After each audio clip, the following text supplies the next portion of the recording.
année ebele boyebake mokolo ya lobi lundi 10 janvier 2022 oyo cour militaire ya Kinshasa Matete arandaki verdict na ye na dossier ya Rossi Mukendi oyo azalaka bongo activiste des droits humains. Karine Lokeso, commissaire supérieure adjointe à la police nationale congolaise, azalaki condamné na prison à vie pe azalaki destitué na ba fonction na ye ya la bino mokobotala vraiment nzela ya hôpital général oyo ba malade ya ndenge na ndenge bayaka awa pona kozwa santé yango ekoma mabe mituka ba moto voire même ba piéton bakoma koboya kolekana na nzela oyo. Bourgmestre ya commune ya Ngiringiri papa Telema tika pe mukolo mususu biro na yo osillonné na kati ya ba quartier na yo omona makambo ezali kosalema po en tout cas boye toyebi te penza tobenga yango nini souciat ezali kolia mbongo ya mituka oyo ekufa pe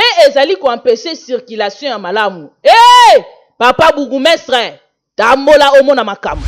Auditeur, eza directeur école primaire to directeur ya université. Ya primaire. Olobi? Primaire. Ozasi? Naza sûr. Déjà mona. Nayo karaka. Auditeur, eza ni directeur ya école ya université, aza mutu oyo aza réalisateur ya émission. Olobi? Réalisateur ya émission.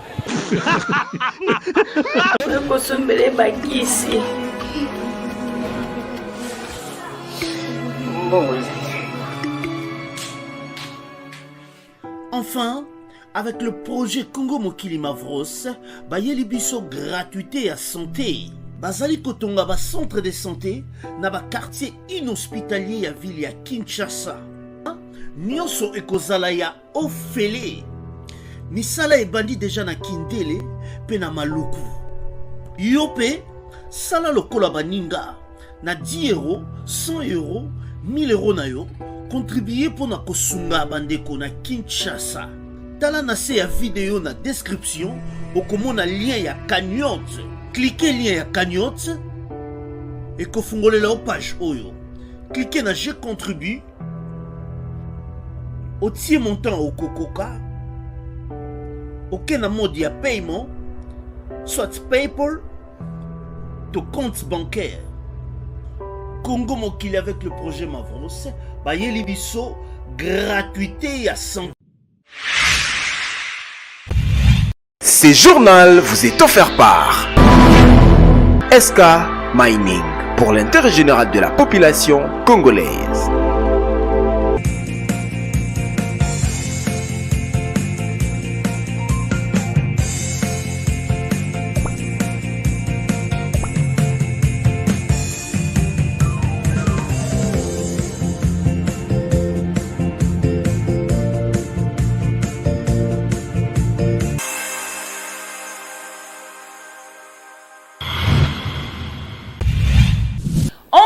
Jour, il y a année 2022, tozali bongo na mois de janvier, Kinshasa, Brazzaville, Mokili Mobimbape diaspora topesi bino mbote. Merci pour la confiance et fidélité au bozali koko bakope sana ba étoile ya communication. Magazine Kin Lartus ya mokolo ya lelo yango ebandi. Cour militaire, Eranda Kilobi lundi 10 janvier 2022, na affaire ya meurtre ya Rossi Mukendi, bipai wapi ba condamné Major Karine à mort. Bolanda bongo, reportage pe commentaire ya Christiville Untadila. Après ba année ebele boyebake mokolo ya lobi lundi 10 janvier 2022 oyo cour militaire ya Kinshasa Matete arandaki verdict na ye na dossier ya Rossi Mukendi oyo azalaka bongo activiste des droits humains. Karine Lokeso, commissaire supérieure adjointe à la police nationale congolaise, azalaki condamné na prison à vie pe azalaki destitué na ba fonction na ye ya la police. Pe brigadier en chef Gérard Tokisa ye pe azalaki condamné na même peine. Pour rappel, esengeli boyebake Rossi Mukendi oyo azalaka activiste pro-démocratie azalaka tué par balle mokolo le 25 février 2018 na régime ya sénateur à vie pe ancien président de la République Joseph Kabila alors que abandaki koparticiper na marche ya balaïque catholique pona koexige baélection crédible et transparente pe apaisée. Ba FRDC bakangaki chef spirituel pe cofondateur ya ba milice Kodeko mokolo ya lobi kuna na province ya Ituri. Bozwa ba détail na commentaire ya Christiville Untadila. Ba forces armées ya République démocratique du Congo FRDC na Mukuse ba annoncaki mokolo ya lobi lundi 10 janvier 2022 oyo arrestation ya cofondateur pe chef spirituel ya taille ya ba milice coopérative pour le développement du Congo Kodeko na Mukuse. Groupe armé oyo ezali impliqué na ba violence terroriste pe ba massacre ya ba civil depuis 2017 na territoire ya Djougou na province ya Ituri. Azali présenté na armée lokola fétichère ya makasi na rang ya ba milicien pe azwamaki na si asaya mususu ya même groupe na ye. Selon ba source misusu, lieutenant Gilles Ngongo oyo azali bongo porte-parole ya armée alobaki ke ba rebelle oyo bazalaki capturé pendant ba récente offensive militaire oyo ezalaki mené na localité ya Wada na groupement ya Budu na secteur ya Welendu na territoire ya Djougou. Pe bazalaki présenté kaka mokolo ya lobi lundi 10 janvier epai ya gouverneur militaire ya province lieutenant général Johnny Luboya Nkashama. Pe bazalaki présenté kaka le même lundi epai ya gouverneur militaire ya province lieutenant général John Luboya Kashama. Pe selon ye objectif na bango ezalaki ya kofuye pe ya koluka kokanga ennemi pe azali satisfait na musala oyo ba force armée ya République démocratique du Congo basali. Rédaction ya magazine Kin Lartus et sali réflexion sur comportement ya ba homme politique na période ya ba élection. Bolanda réflexion ya Joël Kelu. Ba élection 2023 ezali déjà qu'on se pointer à l'horizon. Na yango ezalaka moment oyo to constataka mouvement na mboka surtout côté politique pe misusu. Kasi to remarkaka que batu ebele oyo bazalaka na ambition politique bakomaka koluka ba se faire remarquer po batia libaya na députation to pe na présidentielle. Ezalaka pe moment oyo batu ebele mingi bakomaka kosadere na ba parti politique oyo ezali na pouvoir en place.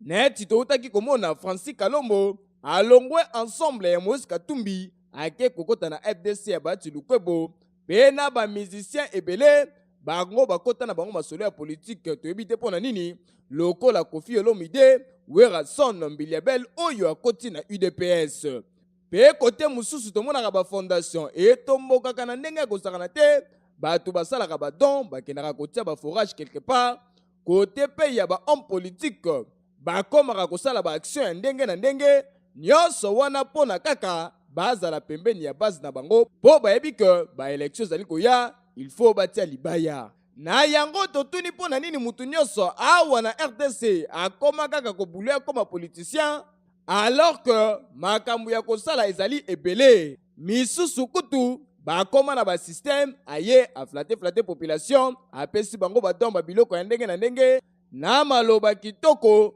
Kasi tangu akozwa akimi abosani population oyo elingi kolakisa ke ebele bayaka pona ba intérêt personnel et non ya mboka. En tout cas ba élection ya tout oyo population ezali mayele tangu kaka akozwa abosani population oyo elingi kolakisa ke batu ebele bayaka pona ba intérêt personnel et non ya population. En tout cas ba élection ya tout oyo population ezali mayele makasi. Il faut batu oyo bazali na souci ya population oyo bako apporter en plus na mboka. Nomination ya Mabitu Totokami na poste ya secrétaire exécutif ya Seni yango e suscité bongo débat makasi au sein ya ba groupe politique selon bango balobi que azali bongo proche ya président Félix Antoine Tshisekedi. Joël Kelu reportage. Nomination ya Mabiku Totokani Toto na poste ya secrétaire exécutif ya commission électorale nationale indépendante Seni na Mukuse ezali ko susciter débat makasi au son ya ba parti politique pe batu ya ndenge na ndenge na yango batu bazali ko telemela nomination audio pona selon bango Mabiku Totokani azalaki moko ya ba conseiller ya Félix Antoine Tshisekedi Tshilombo actuel président ya République démocratique du Congo na époque oyo azalaki ko présider UDPS. kasi selon secrétaire actuel ya IDPS ye a démentir yango alobi ke te Mabiku azali bongo membre ya IDPS te. Kasi côté la muka bango ba accuse de pouvoir en place ya ko confisquer processus électoral pe ya ko bebisa crédibilité na yango. FCCP ya Joseph Kabila etikali simate batali siko nomination oyo eye kotia méfiance makasi na ba processus électoral. PMLC ya Jean-Pierre Bemba bango pe balobi ke poste oyo elingaki ezala ya bango selon promesse oyo basalaki bango na cadre ya ba négociation au sein ya Union Sacrée. Kasi UDPS a roulé bango. Kasi bosimba pe bokanga ke Mabiku Totokani a remplacé Rosar Malonda na poste ya secrétaire exécutif. Poste yango ezo consisté principalement ya veiller na mise en œuvre ya ba décision ya commission pe na exécution ya plan de programme pe ba activité électorale. Dossier oyo ezali à suivre toza kotalela tozali kojimi. Agence de voyage Eric Travel bazali bongo kokoba na promotion $1900 pona kozwa bourse d'études na yo pona kotanga na mboka Chypre.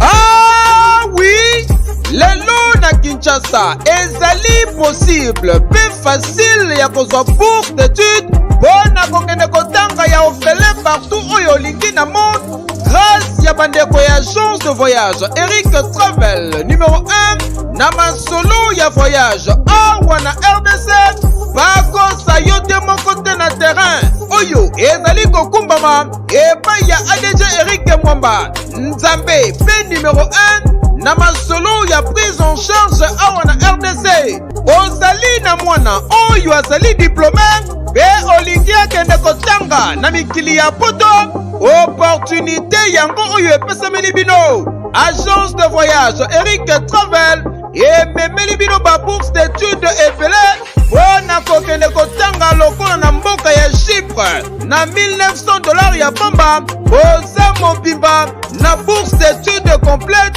oyo ba démarche ezali kaka kosala 5 jours ya pamba pe bazali kobeta yango dada okei kotanga ya ofele pendant cycle mobimba na ba université ya minene ya mboka ya Chypre.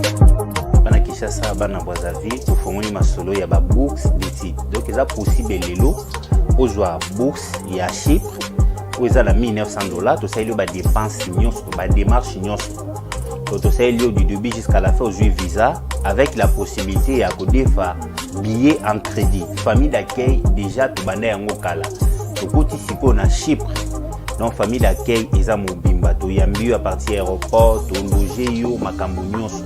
Adresse okokuta biso na Liberté 11e rue industrielle les KINPP na commune ya Masina quartier sans fil en face ya robot roulage oyo eswami na Kimbuta na Matonge na commune ya Kalamu tozali no loin ya maison communale ya Kalamu pe na rond-point Kintambo magasin okokuta biso entre Facebook na WhatsApp oza mobimba poete boye.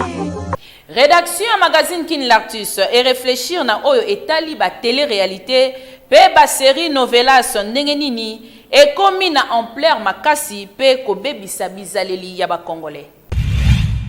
Dis pas ça Donato, tu m'as manqué mon amour. Na bane 70, 80, 90, 95 oyo tobandaka kotala na télévision pona ko se divertir ezalaka ba théâtre oyo pe babengaka maboke kasi na bane 2000 makambu eko changer lelo tokoma na ba novelas pe ba télé-réalité problème ezali que le fait que congolais azali kotala yango akomi koluka kokopier exactement oyo azali komona soki tokoki kotanga ya liboso elateli lelo bafi mingi bakoma kolata ba style ya ba mexicain basi bakoma kolinga basala bango ba demande en mariage kaka ndenge elekanaki na série atalaki balobela ye maloba ya bolingo ya série basalela ye anniversaire surprise lokola na TV balinga ye neti na film baofrir ye kaka ndenge baofraki na film na télé-réalité koloba te oyo ba Kardashian bazali nango ye pe alingi azala nango kaka mutuna ezali est-ce que congolais azali koyeba ke wana ezalaka ba mise en scène to mpe bahistoire oyo bazali koillustre sous forme ya bafeuilleton oyo ezali fictive elingi koloba ke eza réel te, eza nango kaka na baimagination ya baréalisateur oyo nyonso basalaka eza ya kokopie te. Kokamwa ezali ke na bana ya mike donc de 12 à 17 ans bango mpe bakomi kokopie nyonso wana, kasi apport nango ezali nini na jeunesse congolaise? Bandeko ebele ya mibali bakoma koyiba, kodefa, kosenga-senga, voire même kosimba kisi pona kosatisfaire mwasi likolo ya makambo oyo bandeko basi bazali kotala na TV. Bandeko kolanda novelas to mpe télé-réalité eza nango mabe te, kasi kokopie nde eza makambo. Lisese moko eloba soso aliaka oyo ekoki na mongongo na ye, donc sepela na oyo oza nango. Sans oublier que ozo vivre na Afrique, précisément na République démocratique du Congo. Donc yebela ezalaki nango ka conseil boete. Mon amour, non, ce n'est pas encore notre lune de miel. Ah, c'est une mission pour ton escadron. Non, non plus.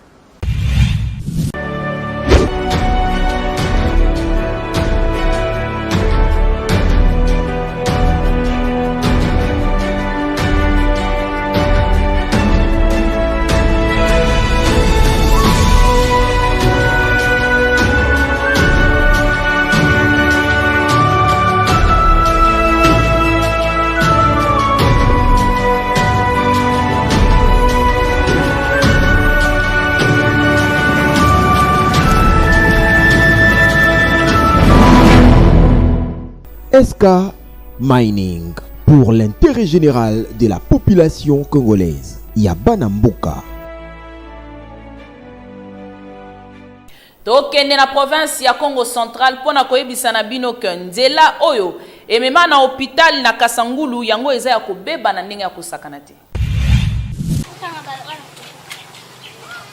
Nzela oyo bozali komona ebebi boye ekomi impraticable na ndenge ya kosakana te, yango nde ezalaki kopermettre na population ya territoire ya Kasangulu na province ya Congo Central pona koya na hôpital général de référence Massa kolekana na morgue ya Kasangulu pe koya awa na Ista Kasangulu en passant par ISSD epai oyo nzela yango ezalaki kofacilite makambo ebele, kasi pasi pe mawa mikolo oyo ndenge kaka bozali komona nzela yango ekomi mabe makasi. Ba autorité ya province oyo enkipakara oyo wapi batalaka yango kutu atali sute bino moko botala vraiment nzela ya hôpital général oyo ba malade ya ndenge na ndenge bayaka awa pona kozwa santé yango ekoma mabe. Mituka ba moto voire même ba piéton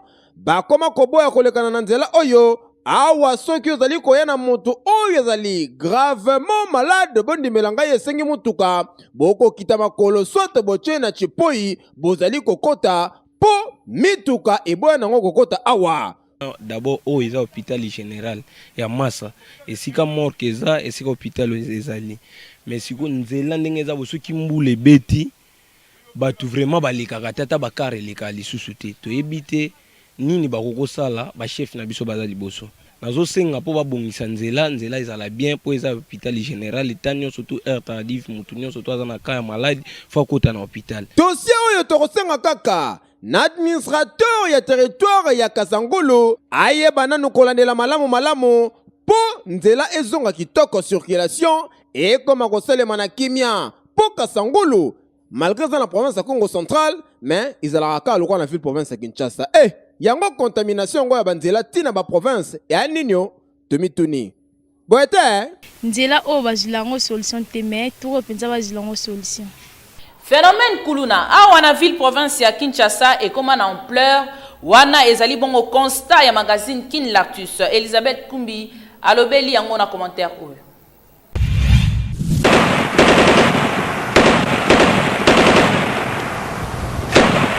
Phénomène kuluna ezwaki ba allure moko inquiétante awa na RDC. Boyeba ke ebandaki nanu awa na capitale avant et s'étendre l'ensemble ya territoire national. Bipai wapi phénomène kuluna eyaki kosala ascension na 2006 lors ya sortie ya nzembo ya Kotazo.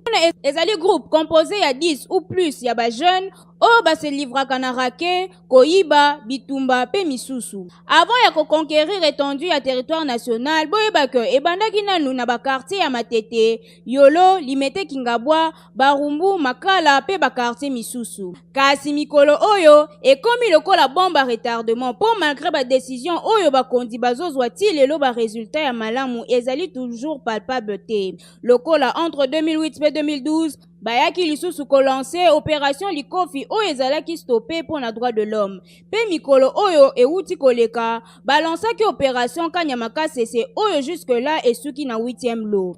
Tokosenga kaka na bakondi ya komultiplier ba effort po na kosilisa phénomène oyo eumeli tangu mulai pe ezali ko déranger population.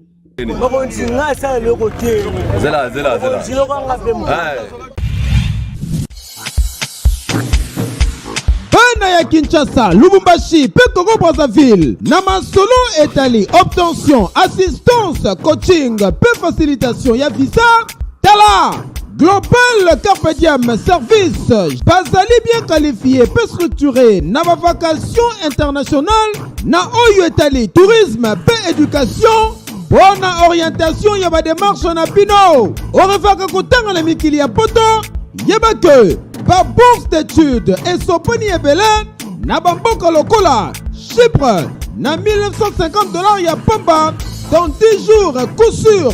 Inscription ezali kosalema ya ofele kotanga na États-Unis d'Amérique na $2500 payable en 2 tranches dans 30 jours ozwi visa na yo.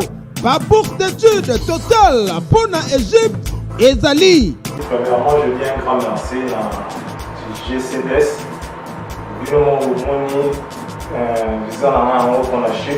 Merci mingi na GCDS na nini ba fulu na visa na mai donc na pesi mo dossier lo milité national donc bien on va m'occuper ba ya ko awaza un coup inflam pesi agence DGS merci na kwa salé ngai na mambo mukie na mambo mukie apesi na visa on ko naipsa kibino awa izaba GT na GCDS de Souka Masolo na ke Chypre. Le voyage GCDS pour notre rotation de visa pour les Suisses. On vous appelle tous les amis, les imaginaires, tous les gens qui puissent venir à l'agence GCDS pour obtention de visa de Chypre. C'est réparti. Bino ba oyo bolela tourisme na bamboka lokola Dubaï, Afrique du Sud, ba pays ya espace Schengen, ba destination ebele awa ezali kopeta madada avec accueil pe orientation sur place na ba pays oyo kokomela. Global Carpe Diem Service asali méga promo pour na ba étude, tourisme, conférence pe baso médicaux na mboka ya Canada na $950 ya pamba oza mobimba. Wakanisi ya sili ten GCDS atie na disposition na bino ba visa de travail pour na mboka ya Canada na $4000 ya pamba oza mobimba. Durée ya visa ezali kosala kaka 60 jours.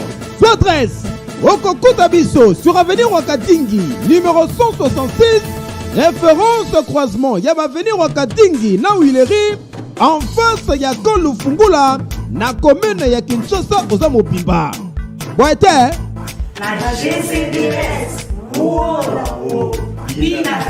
na ville province ya Kinshasa soki otamboli okoremarke ke liboso ya basusiat bamituka ekufa ekoma ebele pe yango ekoma lieu de repos ya bapolisier. Bolanda reportage oyo.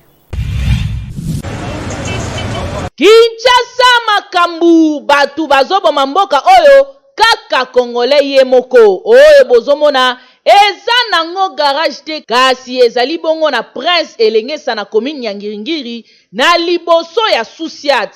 Mituka oyo bozomona ekufa nango kala bakolo nango basundola yango awa en plus bafutelaka yango mbongo po bapolisier bakengela yango. Kasi ya kokamo ezali ke evanda awa mikolo ebele ebujaka te ekufa nango kaka ndenge bozali komona ezo kreye mama na embouteillage na ndenge ya kosakana te. Mituka ezo circuler lisusu malamu te kaka ndenge bozali komona esuki kaka wana te bango moko bapolisier bakomisa yango lieu de repos na bango. Botala neti policier oyo abeti na ye phase alali neti kaka za na chambre. Ekomi pe lisusu place ya bachel, c'est-à-dire basi ya ndumba na pokwa bakoma kosala cop na bango kaka na mituka oyo etelemi awa. Ekoma pe lisusu ko créer insécurité ya makasi et pourtant eza liboso ya souciate.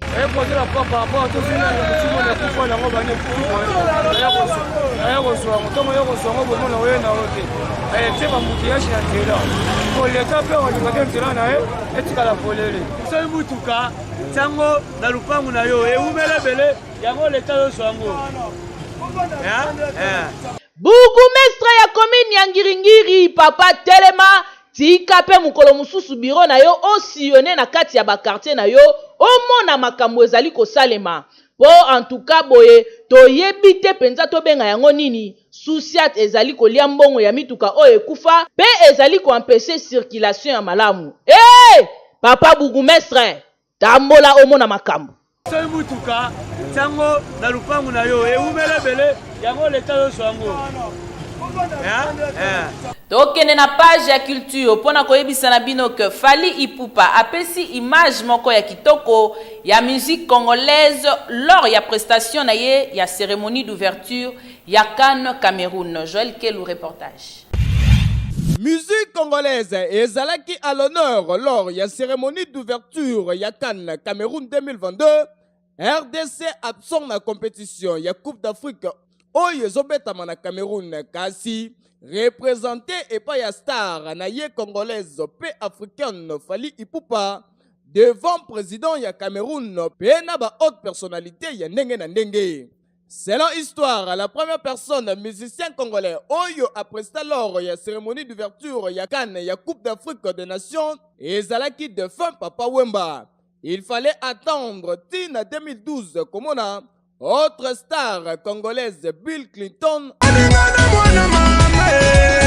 pour participer à la chanson oyo ezalaki dédiée na Cannes Gabon Guinée 2012. Si mana yango nde to constataki mwa baisse ya musique congolaise, ba musique étrangère et komaki ko frapper makasi kutu lors ya ba cérémonie ya boye to misusu ezalaki pasi omona congolais a presté. Alors que ceux qui bazolo la musique africaine, il faut bâtir RDC liboso. Nde lelo Fally Ipupa a réodoré encore image de musique congolaise grâce à prestation moko meilleure. Oyo elingi kolakisa que musique congolaise koloyo ezali au top non seulement pour la prestation ya Fally Ipupa vu batube topé banzembo ya ba musicien mususu congolais ndenge ezali kobeta partout na Afrique. Toko senga kaka na gouvernement congolais ameka na lukota la secteur ya culture atia bango mapoko avec des moyens nécessaires oyo ko permettre ministère wana et vivre normalement pe à travers ministère batia ba musicien maboko avec les moyens moko colossal oyo ko permettre bango ba émerger na musique na bango ndenge tomona ka ba gouvernement ya mboka mususu basalaka potala musique et pesi RDC honneur absent na foot kasi présent na musique.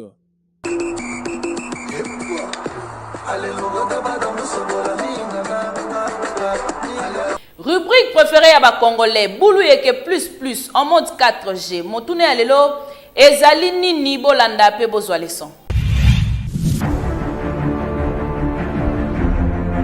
Elo ezala mote boulou yekende kindoki kati na nkolo. Bonjour banakin bana poto bana départ. Makoma nanga sentish ba ombolia ndembe. Question nanga ya boulou yeke lelo ezali auditeur eza directeur ya école primaire to ya université. Merci. Auditeur eza directeur ya école primaire to directeur ya école université. Auditeur eza auditeur école primaire te eza pe université te eza ka auditeur. Olobi eza ya université te eza pe école primaire te eza nini eza auditeur. Auditeur eza directeur ya école primaire to directeur ya université. Ordinateur. Auditeur eza directeur ya école primaire to université. Eza directeur te ya université te eza Pardon, bad.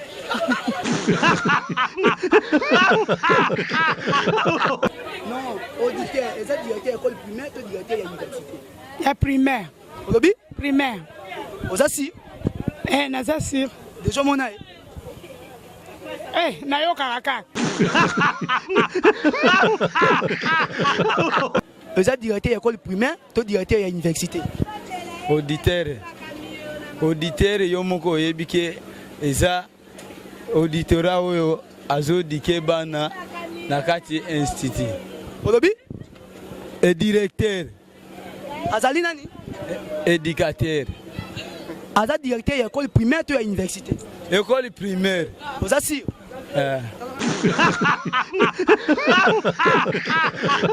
Auditeur eza ni directeur ya école ya université. Aza mutu oyo aza réalisateur ya émission. Olobi? Réalisateur ya émission.